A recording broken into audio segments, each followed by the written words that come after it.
Hello friends, मैं angel Sharma आपका स्वागत करती हूँ एंजल वर्ल्ड लाइट में।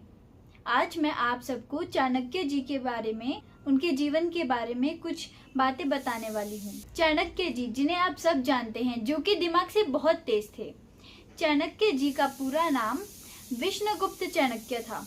उनके पिता चाणक एक शिक्षक थे। विष्णुगुप्त चाणक्य जी बचपन से ही एक असाधारण बालक थे।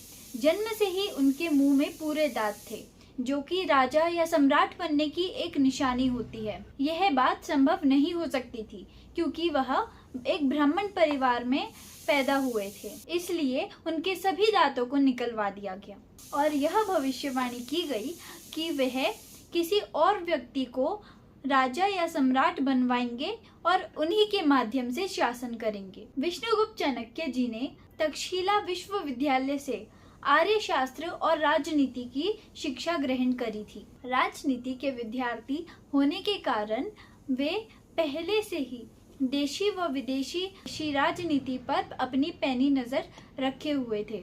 इसी दौर में उत्तर भारत पर अनेक विदेशी आक्रमणकारियों ने अपनी गिद्ध दृष्टि गड़ाई हुई थी, जिनमें से सेल्यूकस, सिकंदर आदि प्रमुख हैं। पाटलिपुत्र में जब चाणक्य जी का सामना राजा धनानंद से हुआ, तब उन्होंने जनता के कष्ट और राजा की बुराइयां स्पष्ट रूप से बताईं। चाणक्य जी दिमाग से जितने ही तेज थे, वह शक्ल से उतने ही कुरूप। इसलिए धनानंद को चाणक्य जी की शक्ल पसंद नहीं आई और उन्होंने उन्हें अपने राजमहल से निकाल दिया। तभी से चाणक्य जी ने यह शपथ ली कि वह नंद वंश को समूल उखाड़ फेंकेंगे, जिसे उन्होंने चंद्रगुप्त की सहायता से पूर्ण किया। चंद्रगुप्त के भी बहुत दुश्मन थे। राजा नंद उनमें से एक थे।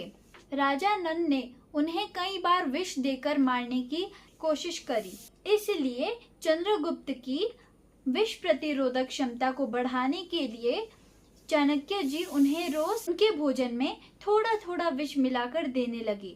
चंद्रगुप्त को भोजन में विष मिलाकर दिए जाने की बात उन्हें पता न थी, जिसके कारण उन्होंने अपने भोजन में थोड़ा सा हिस्सा अपनी पत्नी को दे दिया, जो कि 9 माह की गर्भवती थी, और तब वह उस विष की तीव्रता सह नहीं पाई और वह मृत्यु को प्राप्त हो गई।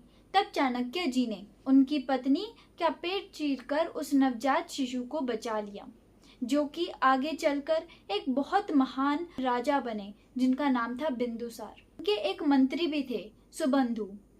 सुबंधु एक बहुत ही कुटिल व्यक्ति थे। उन्हें चाणक्य जी की आंखें पसंद नहीं थी, इसलिए वह बिंदुसार के कान भरने शुरू कर दिए।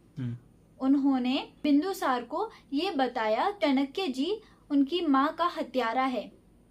जब बिंदुसार को सारा सत्य पता चल गया, तब उन्होंने अपने दुर्व्यवहार के लिए लज्जित होकर चाणक्य जी से क्षमा भी मांगी और सुबंधु को बोला कि वह भी जाकर चाणक्य जी से क्षमा मांगे। लेकिन सुबंधु क्षमा मांगने के बहाने चाणक्य जी की हत्या करके आ गए। इसी प्रकार एक महान व्यक्ति के जीवन का अंत हुआ। आशा करती हूँ कि आपको यह कहानी अच्छी लगी होगी। अगर आपको ये कहानी अच्छी लगी है तो प्लीज इस वीडियो को शेयर भी करिएगा। Thank you.